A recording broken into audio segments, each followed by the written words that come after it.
Ja teniu un manuscrit. Alguns de vosaltres m'heu escrit per dir-me ja tinc un manuscrit, què en faig amb ell? Doncs avui parlarem sobre això. Què faig quan acabo un manuscrit? Primer de tot, celebrar-ho. Perquè costa molt arribar a acabar una novel·la, una obra, un poemari, el que sigui que hàgiu acabat. Llavors, aneu i celebreu com pugueu, a casa, fora, depèn de la fase en la que estiguem. Després torneu a casa i reviseu, perquè segurament encara quedarà força feina per fer. En qualsevol cas, quan sentiu que heu acabat, que ja està, que és un sentiment molt profund, no? de que la història s'ha tancat, però també que l'hem tancat bé, que hem treballat prou bé l'edició i que ja necessitem compartir-lo i a veure què ens en diuen.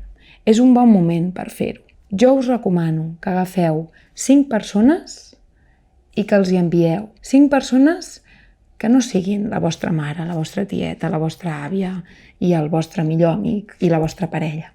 Perquè aquests segur que us diran que sou fantàstics, meravellosos i que no entenen com tothom no està fent cua a la porta per comprar els vostres llibres. I això va molt bé. Va molt bé quan estàs deprimit i dius, per què m'estic dedicant a l'escriptura? Envia-li a la teva mare. Quan no és aquest moment, quan el que t'interessa és una visió crítica del que realment estàs fent, busca 5 persones que valguin la pena, que en sàpiguen, que tinguin criteri. No tenen per què tenir criteri de tot, perquè és molt difícil. Per exemple, podeu agafar el típic Perepunyetes. Aquest és fonamental. Jo tinc un fillol que m'estimo molt i que és economista i doctorat en una universitat superprestigiosa i tal, no? Llavors, jo li envio el meu manuscrit i sé que després em dirà a la pàgina 43 li falta una coma. I dius, d'acord, són 150 pàgines. A part d'això, hi ha alguna cosa més a dir. Però perquè no pot fer-hi més, és perfeccionista i a mi em va perfecte perquè el que pugui veure ell ho puc corregir i després no passarà al lector final. Després hi ha altres tipus de lectors que en el que es fixen és en els personatges. Ai, m'ha agradat tant aquest personatge perquè m'ha fet sentir això i sentir allò. D'acord, però la forma... Ah, bé. I el que passa... Bé, però és que el personatge de veritat està molt bé i això no m'ho he cregut gaire. És un tipus de perfil més emocional que el que fa és identificar-se amb els personatges. Aprofitem-ho. Com els has sentit, què no t'ha encaixat, com els has vist, els has cregut, quin és el que més t'ha agradat, quin és el que menys. I tot això et pot ajudar a veure si està ben construït, si els personatges estan ben construïts o no. Hi ha altres que són difícils de trobar però són fantàstics, altres lectors que tenen molta visió de màrqueting, no? I que et diuen, uau, aquesta història ven molt. Ja, però tinc dubtes perquè vols dir que això... No, però és que això ho vendrà molt, perquè així i com ja t'estan explicant el projecte de comunicació que has de fer amb aquella novel·la. Bé, això està bé. I els has d'escoltar, perquè a vegades vendràs molt i a vegades vols dir que això interessarà a algú altre. Quan et diuen això, ho has d'escoltar. Això en parlarem després. D'acord? Hi ha també aquest tipus de lector. Busqueu lectors que sàpiguen d'escriptura. És a dir, lectors que siguin escriptors, crítics literaris, que hi entenguin, perquè si no, no podeu tenir un bon filtre.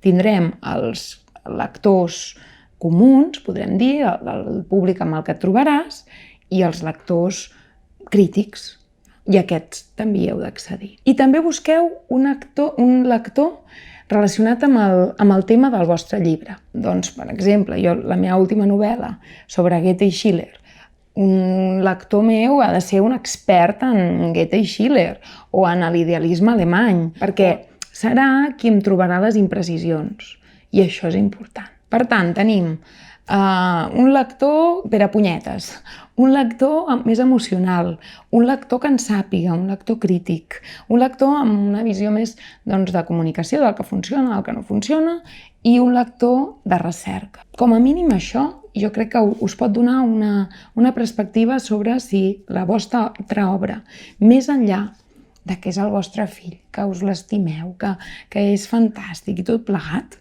pot ser alguna cosa publicable. Perquè a vegades ens fiquem al cap que hem de publicar.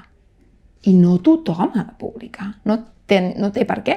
O, bueno, si us fa molta il·lusió, us podeu pagar una autopublicació.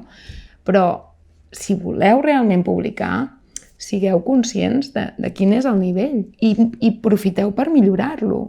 Jo prefereixo que em diguin això no funciona, pensar-m'ho, treballar-ho un any més i després publicar-lo millor. Perquè si no, després sempre tens aquella obra publicada darrere teu. Llavors, una vegada ja hem consultat amb aquestes 5 persones, tenim els seus comentaris i ens hem enfadat molt amb ells, perquè no ho entenen, perquè ells no entenen el que jo estic fent amb la meva obra, ni la meva creativitat i tot això, d'acord? Quan us ha passat aquesta gran crisi d'ego, apunteu-vos bé tot el que us han dit i valoreu, perquè és molt probable que tinguin raó. I valorar-ho vol dir no canviar una coma. Fer grans canvis, si fan falta. Arribat aquí, quan ja teniu una obra bé, canviada, traduïda al concepte per un lector extern, és a dir, per publicar, corregida, quan ja fa pes això, busqueu un informe d'un lector. I què vull dir amb això? Els meus editors reben uns 100 manuscrits a la setmana. No se'ls llegeixen. És impossible. Llavors, si la vostra obra té un informe de lectura positiu, algú expert se l'ha llegit i, a més, aquest informe pot donar uns possibles contactes, és una via per accedir. Llavors, busqueu o una escola d'escriptura o una agència on facin informes de lectura amb pes, que realment són persones que saben del que parlen, que saben què es busca en el món editorial, que saben quin és el nivell. Aquest informe de lectura l'haureu de pagar. Però, escolta'm, és que és la teva carrera, no? I has d'invertir. Tampoc és gaire car.